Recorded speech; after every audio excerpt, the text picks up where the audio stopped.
오늘 우리들에게 주시는 하나님의 말씀 마가복음 8장 22절에서 26절 말씀입니다.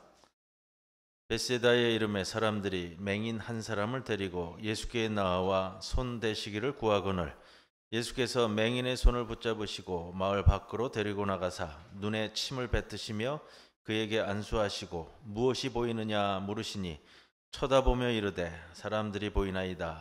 나무 같은 것들이 걸어가는 것을 보나이다. 하거늘 이에 그 눈에 다시 안수하시매 그가 주목하여 보더니 나아서 모든 것을 밝히 보는지라. 예수께서 그 사람을 집으로 보내시며 이르시되 마을에는 들어가지 말라 하시니라. 이 말씀 가운데 성령께서 함께 하시기를 기원합니다. 지난 주간 설명절 잘 보내셨어요? 날도 좀 많이 풀렸습니다. 오늘 벳세다의 맹인을 치유하신 사건 말씀 함께 나누는데, 지난주에 우리가 4,000명을 먹이신 사건 후에 오늘 본문으로 이적 사건은 이어집니다. 근데 중간에 보면 제자들을 질책하시는 모습이 나와요. 바리새인들의 누룩과 헤롯의 누룩을 주의하라라는 주님이 말씀하셨는데 제자들이 서로 수군거렸습니다. 우리가 떡을 안 가져와서 그러신가. 그러시자 주님께서 말씀하실 때 너희가 눈이 있어도 보지 못하고 18절에 귀가 있어도 듣지 못하고 기억하지도 못하느냐. 5,000명을 먹이신 사건, 4,000명을 먹이신 사건을 알면서도 그러하느냐. 이런 말씀을 합니다. 그러면서 21절에 이렇게 말씀을 하시는데 아직도 깨닫지 못하느냐 책망하시고 이렇게 갑니다. 그리고 오늘 22절 오늘 본문이 시작이 되는 겁니다. 오늘 사건의 마지막에 25절에 보면 이렇게 마무리가 됩니다. 모든 것을 밝히 보는지라. 오늘 사건이 그렇게 이어질 거예요. 이제 그 과정을 우리가 이제 돕아가면서 볼 텐데, 자, 오늘 사건의 시각 장애인 그 한 사람을 말하는 것이 아니라 이제 우리가 딱 사건을 보면은 떠오르시죠? 그 한 사건을 통해서 어떤 그룹, 어떤 무리들을 말하려고 하는지 그것을 본문을 통해서 살필 수 있습니다. 그렇다면 아마도 모두 깨닫지 못하는 한 무리의 그룹, 깨달아 알게 되는 그 과정을 이야기한다 볼 수 있고요. 장소는 어디죠? 벳세다로 지정되어 있습니다. 이제 우리가 지난 사건까지는 이방 지역에 있었고요. 4,000명을 먹이는 사건이 이제 이방 지역이었잖아요. 그리고 다시 이동하셔서 갈릴리 쪽으로 이동한 것으로 보이고요. 그런데 사람들이 벳세다에 예수님이 도착했는데 시각장애인 한 사람을 데리고 왔습니다. 단순히 시각장애인 한 사람을 고쳐주시는 사건이 아니고 눈이 있지만 보지 못하고 깨닫지 못하는 그 어떤 부류, 이렇게 볼 수가 있고요. 21절 말씀처럼 예수님께서 그렇다면 깨닫지 못하는 제자들을 바로 앞절에서 말씀하고 계시는데 그야말로 예수님께서 제자들을 시각장애인으로라고밖에 달리 말할 수 없는 상황이 아니겠느냐, 이렇게 보여집니다. 지명으로 등장하는 벳세다는 그 지명의 뜻이 물고기를 잡는 집, 어부의 집이라는 뜻을 가지고 있습니다. 예수님의 제자들 중에 많은 숫자가 과거에 어부였잖아요. 요한복음 1장 44절에는 빌립과 안드레와 베드로를 벳세다 사람이다 이렇게 표하고 있습니다. 눈여겨볼 것은 이 시각장애인, 그동안 나왔던 병자나 또 장애를 가진 사람에 비해서 굉장히 좀 수동적인 모습을 보입니다. 제발로 찾아와 보게 해달라고 하지도 않고 간청하는 것도 그를 데리고 온 사람들이 간청합니다. 본인이 간청하고 있지는 않다는 거예요. 손 대시기를 구하였는데 손 대어주시기를 간청했다. 만져주기를 간청했다라는 뜻입니다.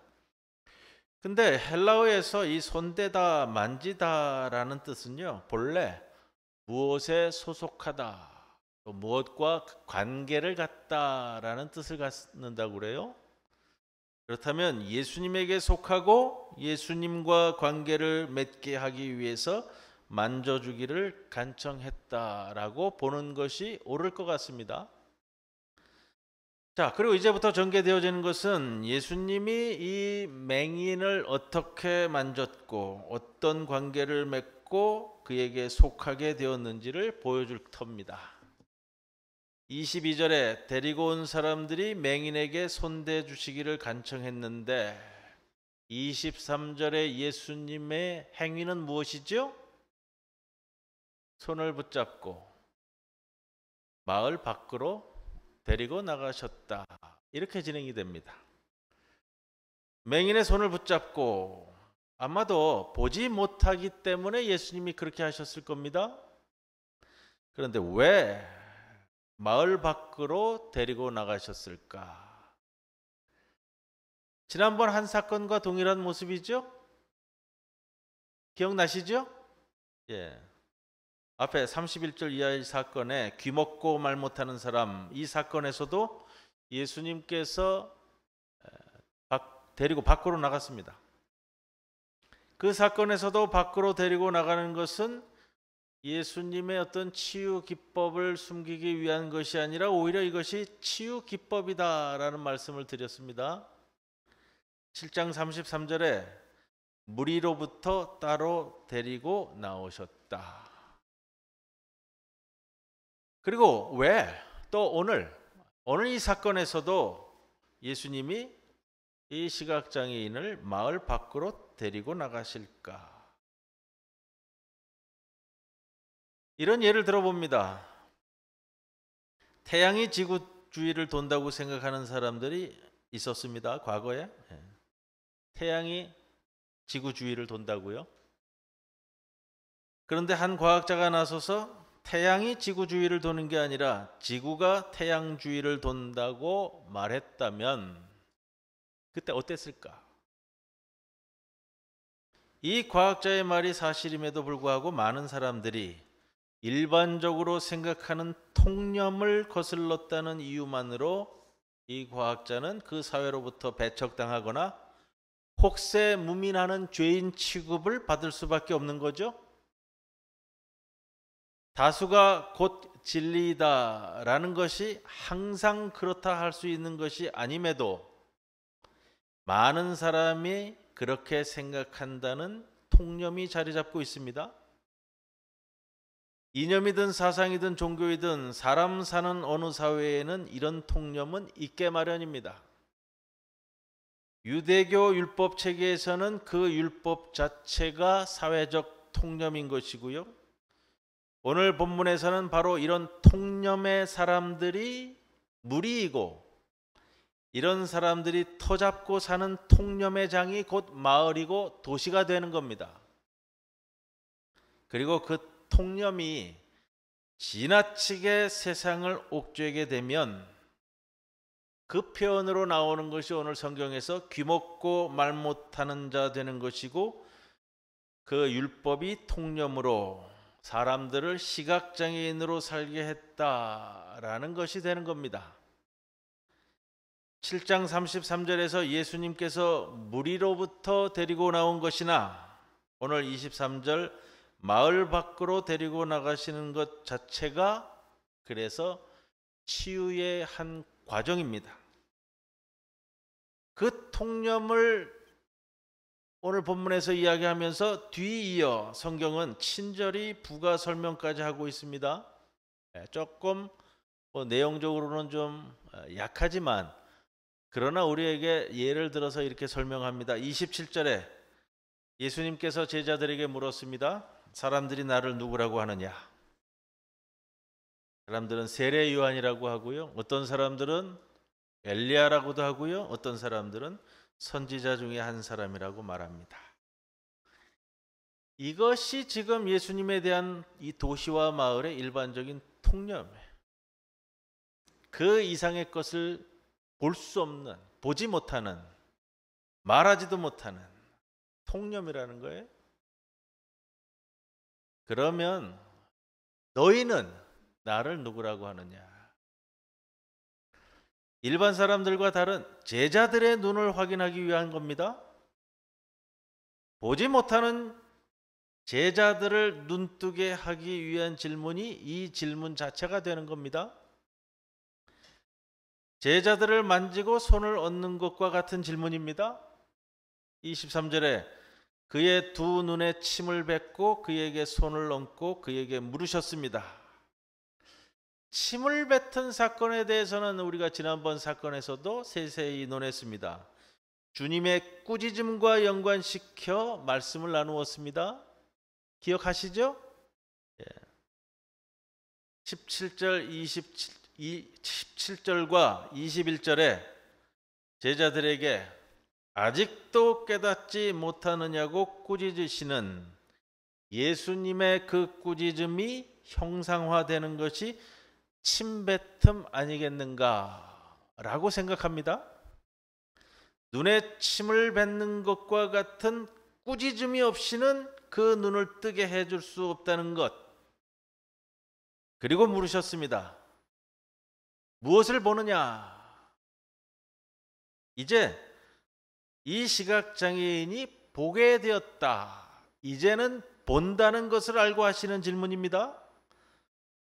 본다면 무엇을 보느냐는 것에 이 시각장애인이 어떤 대답을 하느냐에 따라 이 사람의 눈의 개안 여부와 시력 정도가 가늠될 겁니다. 나무 같은 것들이 걸어가는 것을 보나이다. 사람 같은 것들을 보는데 나무 같다고요? 걸어다니는 나무라고 얘기합니다. 나무가 걸어다닐 수 없다는 것을 생각하면 이것은 나무가 아니거나 나무 이상의 대단한 나무일 겁니다. 이쯤 되면 설령 눈을 떴다 해도 아직 제대로 눈 뜬 건 아닌 것 같습니다. 치료라고 해도 1차적인 치료 정도인 것 같습니다. 그래서 25절에 그 눈에 다시 안수하시매 두 번째 안수하시는 장면이 나옵니다. 흔히 이런 부분을 점진적 치유라고 얘기합니다. 예수님의 치유가 예수님의 권능이 힘이 딸려서 두 번씩이나 안수하는 것이 아니고요. 점진적 치유 과정을 밟는다라고 얘기합니다. 이어지는 베드로의 고백을 염두에 둔다면 첫 번째 안수를 통해 나무 같은 것이 걸어다니는 것을 보는 것은 27절에 사람들이 나를 누구라 하느냐에 대한 대답으로 세례 요한입니다. 엘리야입니다. 선지자 중에 하나입니다. 29절에 그러면 너희는 나를 누구라 하느냐? 주는 그리스도이십니다. 바로 이 장면으로 이끌어가고 있는 순서이다 라고 볼 수 있습니다. 24절에 쳐다보며 이르되 사람들이 보이나이다 이렇게 이야기합니다. 나무 같은 것들이 걸어갑니다. 지난번 우리 그 한울 우리 주일 모였을 때 이 본문을 가지고서 제가 몇 가지를 말씀드려서 오늘 여기부터는 조금 반복이 되겠는데요. 그때 그런 말씀을 드렸습니다. 쳐다보다. 원래 이 보다라는 말은 좀 죄송합니다. 오늘 헬라어 단어를 조금 몇 가지 쓸 겁니다. 블레포라는 단어를 씁니다. 보다는 블레포인데 쳐다보다 하면 아나블레포를 써요. 아나블레포. 블레포에 아나가 붙습니다. 그러면 어떻게 되냐면 우리말 번역에는 쳐다보다 이렇게 했는데 원뜻을 좀 정확히 가다 보면 우러러보다 이런 뜻이. 우러러보다. 예수님을 우러러볼 때 하는 말이 나무 같은 것들이 걸어갑니다 라고 합니다. 우러러볼 때는 예수님을 세례 요한으로도 보고 엘리야로도 보고 선지자로도 보는 겁니다. 25절에 두 번째 안수하심에 주목하여 보더니 합니다. 또 보았습니다. 블레포라는 단어를 쓰는데 주목하다라고 단어를 쓸 때는 블레포 앞에 디아라는 접두어가 붙습니다. 디아블레포. 디아는 무엇을 통과하여 본다라는 뜻인데요. 우리말로 번역한다면 이렇게 되겠습니다. 꿰뚫어 보다라는 겁니다. 두 번째 안수하심에 꿰뚫어 보게 되더니 이렇게 되는 겁니다. 우러러 보던 이가 두 번째 안수하니 꿰뚫어 보게 되었습니다. 꿰뚫어 보게 되니 29절에 너희는 나를 누구라 하느냐에 대한 고백이 베드로의 고백으로서 주는 그리스도시니이다 라고 나갑니다. 꿰뚫어 보게 되니 25절에 모든 것을 밝히 보는지라. 밝히 본다, 또다시 본다라는 단어가 쓰이는데요. 블레포라는 단어 앞에 접두어가 이번에는 n이 붙었습니다. 그래서 여기서는 n 블레포로 갑니다. n이라는 것은 우리말 표현의 안, 속이라는 표현이에요. 그래서 밝히 보는지라라는 것은 안에서 보고 속에서 보고 속속들이 보게 되었다라는 표현으로 발전돼 갑니다. 우리말 표현으로 간파하다라는 단어까지도 사용하시는 학자들이 있는데 거기까지 가지 않는다 하더라도 속속들이 보게 되었다라는 표현으로 다 포함할 수 있을 것 같습니다. 그래서 오늘 말씀 제목이 뭐죠? 모든 것을 밝히 보는지라. 예수님께서 깨닫지 못하는 제자들에게 주시는 교훈인데 보지 못하던 인물로 상징되던 이들을 통념이 가득한 도시에서 분리시켰고 예수님을 만나 그저 우러러 보기에 바쁜 이들을 꿰뚫어 보게 만드시고 속속들이 간파하게끔 만드시고 그러셔서 베드로의 고백은 세상 사람들은 통념에 사로잡혀 우리 주님을 그저 세례 요한처럼 엘리야처럼 아니면 과거 선지자 중에 하나로만 바라보고 나아가게 되는 것을 그렇게 우러러보는 차원을 넘어 우리 주님을 꿰뚫어 보고 속속들이 알게 만드시는, 그래서 주님에 대한 고백이 주는 그리스도시요라는 고백까지 이르게 만드는 과정이다 라는 것을 말씀드리고 싶어요. 여러분, 세상을 그저 우러러 보시면 안 됩니다. 교회에 와서 목사를 우러러만 보면 그게 문제의 발단이 되잖아요. 꿰뚫어 볼 수 있고 속속들이 간파할 수 있는 지혜가 있으셔야 돼요. 그래야 복음을 제대로 보게 되는 것이고요. 성경을 제대로 이해하게 되는 겁니다. 성경 말씀을 그저 우러러 보는 게 아니고요. 꿰뚫어 보고 속속들이 아셔야 된다는 거예요. 우리가 흔히 농담식으로도 얘기하지만 대형 교회 목회자들이 여러 문제점들을 일으킬 때의 그 근저에는 이런 거잖아요. 성도들이 그저 목회자를 우러러 볼 때 생기는 그 근저를 담고 있습니다. 세상의 지도자들을 볼 때도요. 여러분, 우러러만 보지 마세요. 우리가 우리나라 대통령을 볼 때도 그렇잖아요. 여러분, 대통령을 사랑하셔야 돼요. 대통령을 사랑하셔야 되는데 대통령을 우러러 보는 것을 넘어 꿰뚫어 보시고 속속들이 보시면서 사랑하셔야 된다는 거예요. 그래서 우리는 항상 신학적 성찰이 필요하고요. 우리가 말씀을 나누면서 성서적 성찰이 필요하고 우리의 신앙적 성찰 과정을 거쳐야 되는 겁니다. 그래서 또 강조하려고 그래요. 그러기 위해서는 여러분 이거 기억하시죠? 여러분 112 신앙 우리 간단하게 잡았는데 가장 기초가 될 거예요. 우리에게 이러한 과정들을 거쳐가면서 우리의 신앙의 성찰 과정을 만들어셔야죠. 26절 마지막 구절을 좀 다루려고 합니다. 26절에 오면 이제 딱 읽었을 때 여러분들이 딱 감이 잡히고 머리에 떠오르는 것들이 따다다다 이렇게 떠오르셔야 돼요. 예수께서 그 사람을 집으로 보내시며 이르시되 마을에는 들어가지 말라 하시니라. 예수님이 두 가지 행위를 하셨어요. 하나는 뭐죠? 집으로 보내셨습니다. 또 하나는요, 마을에 들어가지 말라 하셨습니다. 먼저 좀 쉬운 것부터 좀 다룰 거예요. 마을에는 들어가지 말라 하셨다. 왜 들어가지 말라고 하셨을까요? 마을에는 예수님이 이 사람을 치유하기 위해 마을에서 데리고 나가셨죠. 마을은 통념의 장이고 그 통념을 벗어나게 하지 않고는 그 눈을 띄워줄 수 없는 거예요.